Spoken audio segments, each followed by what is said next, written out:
Salut, bienvenue dans Jeu de puissance pour cette troisième preview, la première pour la conférence Est. Ça sera du côté de la division métropolitaine entre le deuxième et le troisième, les Hurricanes de la Caroline qui se sont qualifiés deuxième de cette division métropolitaine et les Devils du New Jersey qui sont qualifiés troisième. Deux équipes qui se sont affrontées quatre fois lors de la saison régulière, deux victoires pour la Caroline et deux victoires pour le New Jersey. Tout cela à 21 h heure française. On a de la chance de voir ce match en direct. Ça, c'est vraiment cool pour nous, Européens.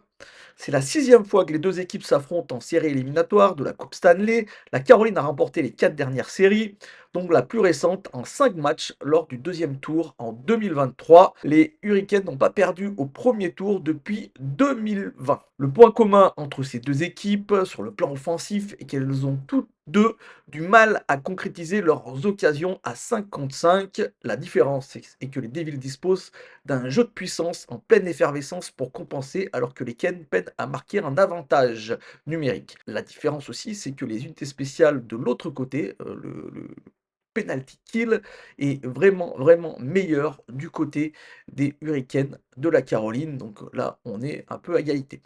Comme pour le match d'avant, je suis allé sur Viathletics qui donne les pourcentages entre les deux équipes. Pour Viathletics, les Hurricanes de la Caroline ont 67% de chances de passer, alors que les Devils du Jersey n'ont que 33%, malgré leur jeu de puissance très fort. Mais pourquoi une telle différence? Tout d'abord, parce que du côté des Devils, il y a une énorme perte. Le meilleur joueur des Devils du New Jersey est blessé.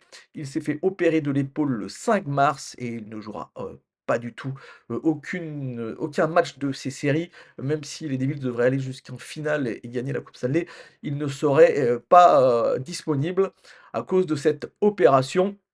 Donc ils ont perdu leur meilleur attaquant. Il en reste quand même des joueurs très bons en attaque. Je pense bien sûr à Nico Hischier, à Jesper Pratt. En termes de profondeur, c'est quand même du mieux du côté des Hurricanes de la Caroline, avec un joueur comme Sébastien Aho, qui est très sous-coté. On n'entend pas souvent parler de lui, mais Sébastien Aho est vraiment un très bon joueur. Malgré le fait que Mikko Rantanen n'est pas resté, ils se sont quand même un peu renforcés avec le jeune Logan Stankoven qui nous vient donc des Stars de Dallas.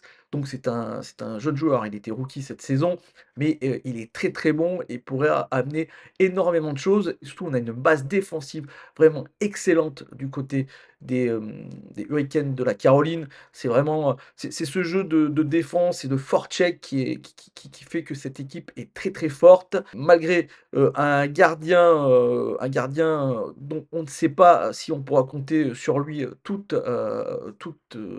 ces playoffs, vu que Frédéric Andersen n'est pas très solide, il a l'habitude de se blesser. N'empêche que pour l'instant, il est dans l'alignement. Ça sera sûrement lui qui sera devant les cages lors de ce premier match. Et derrière, il y a Piotr Kochetkov si Frédéric Andersen n'arrive pas à tenir le rythme, mais celui-ci est moins constant que Frédéric Andersen. Les Hurricanes ont une très bonne défense, pleine d'expérience, avec des Jacob Slavin, Brent Burns, Shane Gottisberg ou Dimitri Orlov. Du côté des Devils du New Jersey, la défense, c'est pas mal, mais c'est quand même moins bien, vraiment moins bien que les Hurricanes de la Caroline. On a bien sûr Dougie Hamilton, mais qui a été blessé. Il est revenu au jeu. Il a joué qu'un seul match avant le dernier match de la saison, donc avant les playoffs.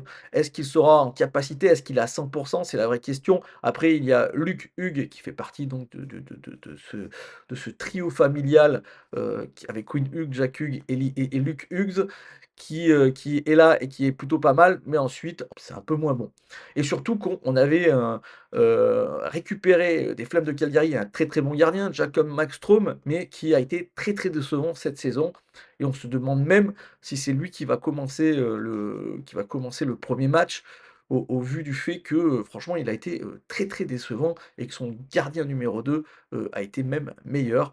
Donc, c'est la question que tout le monde va se poser. Moi, je pense que Jacob Markstrom va commencer ce premier match, mais c'est vraiment une question, est-ce qu'il sera à la hauteur, Jacob Markstrom? Surtout qu'on avait, beaucoup, mis d'espoir en lui du côté des Devils du Jersey qui avaient vraiment un problème au niveau des cages depuis de nombreuses années et pour l'instant, il n'a pas donné totalement satisfaction. Je vais donc arriver à mes prédictions entre ces 2 équipes. Quelle est pour moi des 2 équipes, c'est l'équipe qui va se qualifier, je pense, comme, The Athletics, que les Hurricanes de la Caroline ont plus de chances de se qualifier parce qu'ils ont plus d'expérience, parce que, la perte de Jack Hughes est vraiment, vraiment problématique.